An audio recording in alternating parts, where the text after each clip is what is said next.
कोई भी सपना साकार करने के लिए सबसे जरूरी है सही कोच का होना। चुनिए एजुकेशन राइज को और करे अपने board class 10th and 12th का सपना साकार। Download the app now.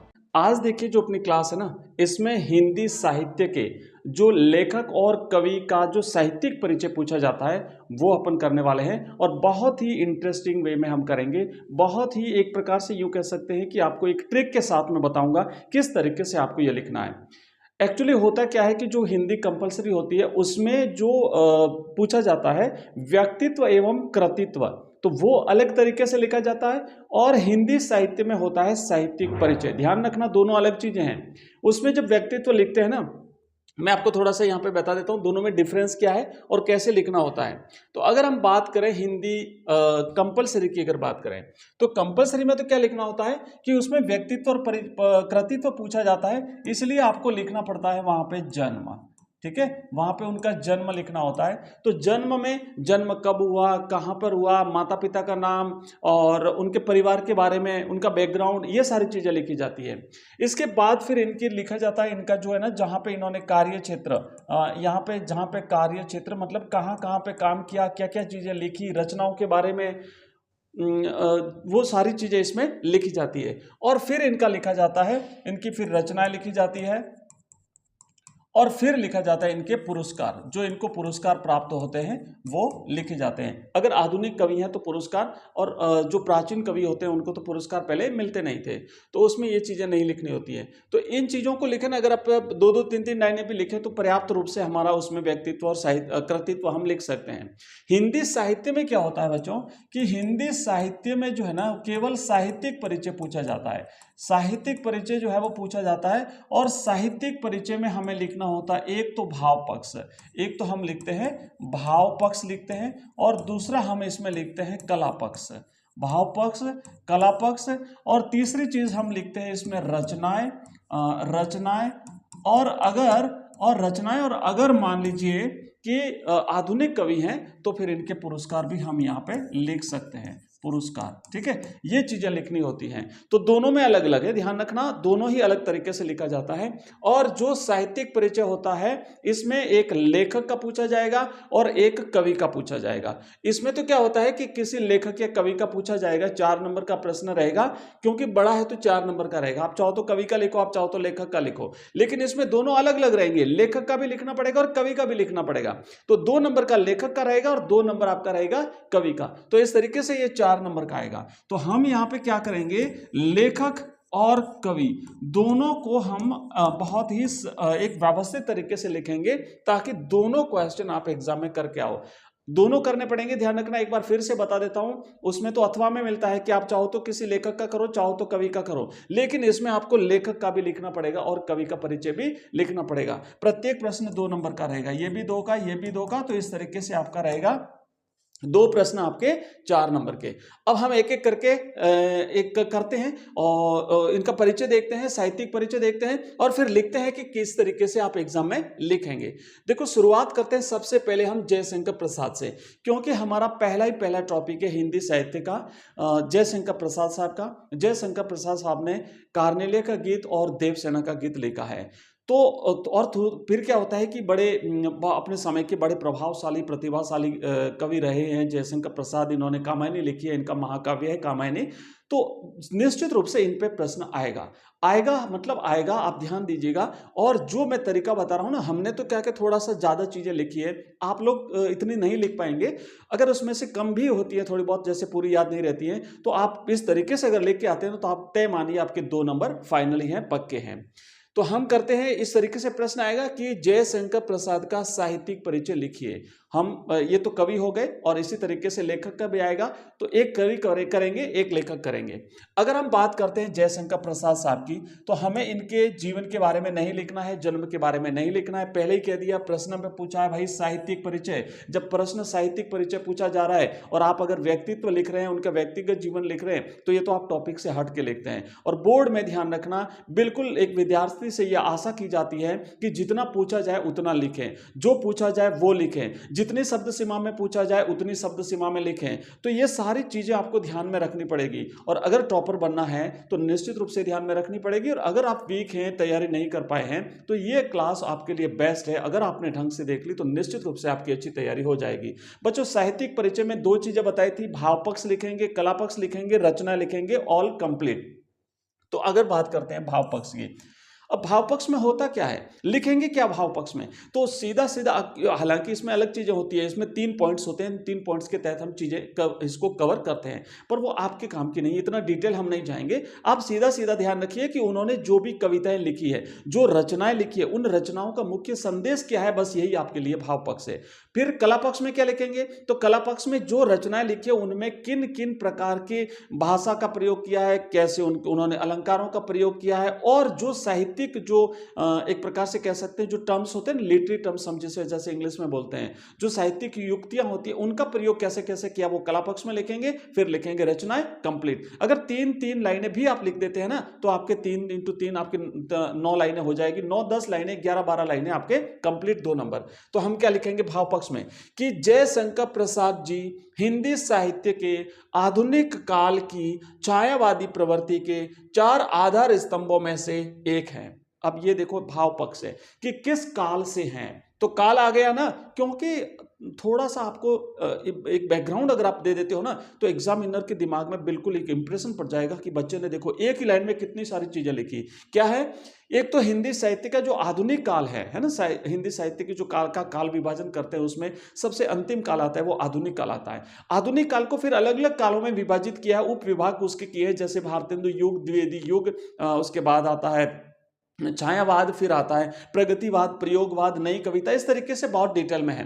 तो हम क्या करेंगे, लिखेंगे कि भाई आधुनिक काल, और आधुनिक काल में छायावाद, और छायावाद के जो 4 आधार स्तंभ है उसमें से एक है। हमें दूसरों का नहीं लिखना है क्योंकि पूछा नहीं, बट इतना जरूर लिखेंगे 4 आधार स्तंभों में से एक है। और ये 4 आधार स्तंभ क्या है बच्चों, मैंने कई बार आपको हर क्लास में, जहां भी हिंदी साहित्य की क्लास होती है वहां पे बताए हैं। प्रसाद, पंत, निराला और महादेवी वर्मा, ये 4 आधार स्तंभ हैं। तो अगर मान लो प्रसाद के बारे में लिखते हैं तब ठीक है ना, महादेवी वर्मा का भी जब हम करेंगे तो वहां पर भी आप ऐसे लिख सकते हैं, 4 आधार स्तंभों में से एक है। निराला का जब हम करते हैं तो वहां भी आप लिख सकते हैं कि हिंदी साहित्य के आधुनिक, मतलब ये जो 2 लाइन है ना, ये 2 लाइन आप 4 कवियों में याद कर सकते हैं, लेखक और कवि। तो ये ऐसी चीजें ऐसी याद करिए कि जो कॉमन हो और वो चीजें हम बाकी में भी लिख सकें। तो अगर आप निराला में लिखते हो तब भी आप यहां जयशंकर प्रसाद की जगह निराला लिखना है, और बाकी पूरी 2 लाइनें सेम टू सेम काम आ जाएगी। महादेवी का जब करते हैं तब भी हमारे लिए चीजें काम आ जाएगी। तो ऐसे 2 लाइन, ऐसे कुछ कॉमन लाइनें याद करिए जो सब में काम आ जाए। तो पहली लाइन तो हो गई। दूसरा, आगे क्या लिखा है, आपकी रचनाओं में क्या है, राष्ट्रवाद की झलक मिलती है। क्यों, आपको याद होगा कि जब हमने इनका जब इनकी रचनाएं पढ़ते हैं देवसेना और कार्नेले का, तो उसमें हमने जब कवि परिचय पढ़ते हैं तो वहां पे उनकी रचनाओं के बारे में कि इन्होंने भारत के जो ऐतिहासिक और भारत के जो पौराणिक पात्र थे उनके नाम पर इन्होंने नाटक लिखे हैं। जैसे इनका जो नाटक है चंद्रगुप्त है, इनका स्कंदगुप्त नाटक है, ध्रुव स्वामिनी है, राजश्री है, बैसाख है, अजात शत्रु है, ये इनके जो नाटक है ना, ये भारत के पौराणिक पात्रों के नाम पर रखे हैं। तो इसका मतलब क्या है, देश प्रेम की भावना से, राष्ट्रवाद की भावना से प्रेरित है।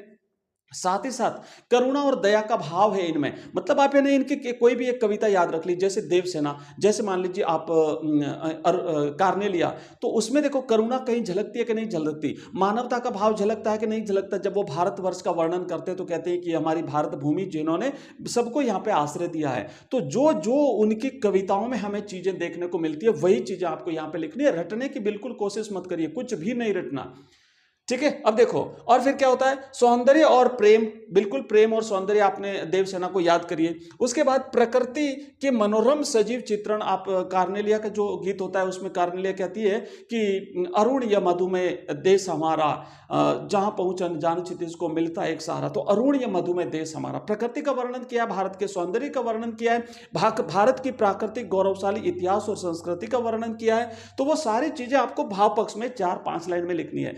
थोड़ा सोच के अगर लिखते हैं तो बच्चों 4-5 तो क्या आप 2-2 3-3 पेज लिख सकते हैं, पर आपको सिर्फ इतना सा लिखना है। और क्या लिखा है इसमें, भारत के ऐतिहासिक और गौरवमयी भारतीय संस्कृति की मनोरम और गरिमामयी प्रतिष्ठा इनकी रचनाओं में हुई है। तो हो गया ना भाव पक्ष, क्या क्या लिखा, ये किस काल के हैं हमने वो लिख दिया। इनकी रचनाओं में क्या क्या चीजें हैं, राष्ट्रवाद का भाव है, प्रकृति प्रेम है, प्रेम और सौंदर्य है, और साथ ही साथ हमारी जो गौरवशाली परंपरा है, हमारा गौरवशाली इतिहास है, इसके बारे में लिखा है। क्लियर, भाव पक्ष कंप्लीट हुआ। भाव का मतलब संदेश क्या जाता है इनकी रचनाओं से, क्या संदेश देना चाहते हैं, वो हो गया भाव पक्ष। अब देखो हम करेंगे कला पक्ष। कला पक्ष में हम क्या करेंगे कि इनके कला पक्ष, जब कला की बात करते हैं तो कला में क्या होता है कि इन्होंने अपनी रचनाओं में किन किन अलंकारों का प्रयोग किया है, किन कौन से छंद है, रस क्या है, और भाषा में कैसी मतलब व्यंग्य है कि लाक्षणिकता है, कि आप शब्द शक्तियों की याद करिए, ग्रामर की व्याकरण की कुछ चीजें याद करिए, वो यहाँ पे आपको जो है वो याद रखनी है। तो कला पक्ष में हम लिखेंगे कि प्रसाद जी की भाषा परिष्कृत साहित्यिक हिंदी है। भाई परिष्कृत साहित्यिक हिंदी तो है, परिष्कृत का मतलब समझते हो, उच्च कोटि की साहित्यिक भाषा है, क्योंकि बड़े विद्वान हैं तो हिंदी के रहे हैं, तो इनकी भाषा तो कैसी रहेगी, तो पहले शुरुआत में लिख दीजिए, क्योंकि हम कला पक्ष लिख रहे हैं। तो भाषा कैसी है, परिष्कृत साहित्यिक हिंदी भाषा है, मतलब उच्च कोटि की इनकी भाषा है। और फिर क्या है, वह प्रभावपूर्ण और संस्कृत निष्ठ है। भाषा कैसी है, बड़ी प्रभावशाली है, साथ ही साथ परिनिष्ठित हैं, परिष्कृत हैं, साहित्यिक हैं, तो संस्कृत के शब्द तो आएंगे भाई उसमें, थोड़े से तत्सम शब्द मतलब आएंगे उसमें। कहीं कहीं पर वह क्लिष्ट भी हो गई है। क्लिष्ट का मतलब होता है जटिल हो गई। क्यों जटिल हो गई, क्योंकि संस्कृत के शब्द आए हैं, क्योंकि तत्सम शब्द आए हैं, क्योंकि साहित्यिक भाषा है, क्योंकि परिष्कृत भाषा है, तो थोड़ी जटिल भी हो गई। लिख दीजिए भाई, जटिल है तो जटिल है, ठीक है। अगर सरल है तो हम लिखेंगे सरल है, अगर प्रभावपूर्ण है तो प्रभावपूर्ण है, अगर प्रभावशाली है तो प्रभावशाली है। तो इनकी भाषा प्रभावपूर्ण है, प्रभावशाली है, हल्के से क्लिष्ट भी है, साहित्यिक है, परिष्कृत है। इतनी सारी चीजें लिख दोगे ना, एग्जामिनर कहेगा वाह क्या बच्चे ने भाषा लिखी है। भाषा शैली क्या है आपकी, इनकी भाषा शैली की विशेषता लिखते लिखते आपकी भाषा शैली बड़ी प्रभावशाली हो जाएगी। वह ध्वन्यात्मकता और लाक्षणिकता है, मतलब उनकी रचनाओं में ध्वन्यात्मकता है, उनकी रचनाओं में लाक्षणिक लक्षणा शब्द शक्ति का प्रयोग हुआ है। उनके शैली में प्रतीकात्मकता, ध्वन्यात्मकता और चित्रात्मकता है। आपने मानवीकरण, विशेष विपर्य आदि नवीन अलंकारों का प्रयोग भी किया है। तो ये अलंकार भी आ गए, भाषा की विशेषताएं आ गई, और भाषा में इन्होंने, इनकी भाषा कैसी है, ये सारी चीजें आ गई। ये हो गया इनका कला पक्ष। अब देखो आगे हम बढ़ते हैं, और भाव पक्ष, कला पक्ष के बाद में अब हम करेंगे इनकी कृतियां। सीधा पहुंचते हैं इनकी रचनाओं में। रचनाओं को थोड़ा सा लिखने की मैं टेक्निक बताता हूं, देखो कैसे करना है। मैं एक तरीका बता देता हूं, बाकी आप अपने हिसाब से जोड़िए। मैं आपको बताऊं कि आप कुछ ऐसी चीजें होती है ना कि जब हम इनको याद करते हैं तो चूंकि हम अपने लिए याद करें, तो आप अपने मन में इनको कैसे भी जोड़ सकते हैं। ऐसा नहीं कि जो तरीका मैं बता रहा हूं आप उसी को रट लो, मत रटिएगा। थोड़ा सा दिमाग से सोचोगे तो इतने नए नए आइडियाज आएंगे, पूछो मत। तो आप इनको कनेक्ट करिए, इनको जोड़िए, और जिस तरीके से आप जोड़ सकते हैं अपने मन में जोड़ लीजिए उसे। तो अगर हम बात करें इनकी कृतियों की, तो देखो ये कवि भी हैं, नाटककार हैं, उपन्यासकार हैं, कहानीकार हैं, निबंधकार हैं, तो इतने सारे ये इन्होंने इन विधाओं में इन्होंने लिखा है। तो हम ऐसी ऐसी चीजें लिख सकते हैं। अब देखो अगर हम बात करते हैं काव्य कृतियों की, तो आंसू, झरना, लहर, कामायनी, ये इनके महाकाव्य हैं। पर ऐसे अगर आपको ऐसे याद रहती है ना, तो आप ऐसे लिख दीजिए। जैसे हम लिखेंगे भाई इनके काव्य कृति, इनके महाकाव्य, काव्य कृति में लिखेंगे पहला इनका महाकाव्य, फिर हम लिखेंगे यहाँ पे इनका लिखेंगे इनके नाटक लिखेंगे, दूसरे नंबर पे नाटक लिखेंगे, तीसरे नंबर पे और इनकी रचनाएं लिखेंगे। तो ऐसे करके इनकी कहानियां लिखेंगे, तो ऐसे करके याद रख लीजिए। दूसरा क्या होता है, शॉर्ट ट्रिक तैयार कीजिए। अगर मान लो आपको इस तरीके से याद नहीं रहता है तो आप शॉर्ट ट्रिक तैयार कर सकते हैं। और शॉर्ट ट्रिक में कैसे तैयार करेंगे, अगर हम बात करें इनकी काव्य कृतियों की, तो बच्चों देखो थोड़ा सा पहले मैं दिखा देता हूं। एक तो इनके महाकाव्य हैं और एक इनके उपन्यास हैं। तो ये उपन्यास और महाकाव्य दोनों हम एक साथ याद करेंगे। तो आप देखो पीछे नाम है इरावती और यहाँ पे नाम है कामायनी, यहाँ पे कामायनी है। तो हम ये करेंगे कि कामायनी और इरावती ने तितली के कंकाल को देखा। किसके कंकाल को देखा, तितली के कंकाल को देखा। किसने देखा, इरावती और कामायनी। आप अगर मान लो इस तरीके से नहीं लिखते ना, अलग अलग नहीं लिखते ना, तो सीधा इस तरीके से याद कर लिखना इनकी रचना ये है, तो सारी रचना एक साथ लिख सकते हो। वो ऐसे लिखना कि इरावती और कामायनी ने तितली के कंकाल को देखा तो उनकी आंखों से आंसुओं का झरना लहर की भांति निकलने लगा। जैसे ही उनकी आंखों से आंसुओं का झरना बहने लगा तो उसी समय आंधी छा गई, आकाश से प्रतिध्वनि हुई, है ना। तो देखो आंधी, इंद्रजाल, ये इनकी रचना है सारी। आंधी, ये इनकी कहानी आती है। आंधी आ गई, भयंकर आंधी आई, इंद्रजाल छा गया पूरे आकाश में।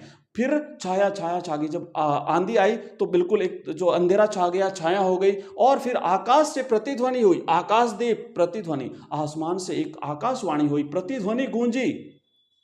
ठीक है, प्रतिध्वनि गूंजी। और क्या प्रतिध्वनि गूंजी कि भाई आप सभी इन सबको जो है, इन सबको छोड़ दिया जाए। अब ये कौन कौन है? ये ऐतिहासिक पात्र हैं। तो ये आप नाम याद रख लीजिए। ऐतिहासिक पात्र जो हमने इतिहास में पढ़ते हैं, हमारे जो गुप्त वंश, हमारा मौर्य वंश, इनके जो ये पात्र रहे हुए हैं, तो इनके नाम है अजात शत्रु हैं, स्कंदगुप्त हैं, चंद्रगुप्त हैं, राजश्री हैं, ध्रुव स्वामिनी हैं, विशाख हैं। ये सारी आपको चीजें याद रखनी। जन्मेजय का नाग यज्ञ, तो ये है इनकी रचनाएं। तो ये देखो हमने अभी पढ़ा है इनका जयशंकर प्रसाद साहब का। तो इस तरीके से आपको याद करना है। समराइज रूप में अगर एक बार मैं बता दूं तो हमें क्या लिखना है बच्चों? पहला लिखेंगे भाव पक्ष, पहला लिखेंगे हम भाव पक्ष। दूसरा हम क्या लिखेंगे?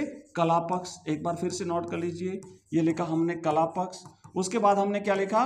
तीसरा लिखा इनकी रचनाएं, इनकी रचनाएं। और रचनाएं लिखने का तरीका मैंने आपको बता दिया, कैसे याद करना है। ये एक तरीका मैंने बताया, आप अपने हिसाब से इसे जोड़ सकते हैं। अब इसके बाद में चूंकि ये उनके टाइम में किसी प्रकार के पुरस्कार नहीं दिए जाते थे, इसलिए यहाँ पे पुरस्कार नहीं आ रहे हैं। जो आधुनिक कवि हैं, जो आधुनिक लेखक हैं, उनके पुरस्कार भी हम याद करेंगे।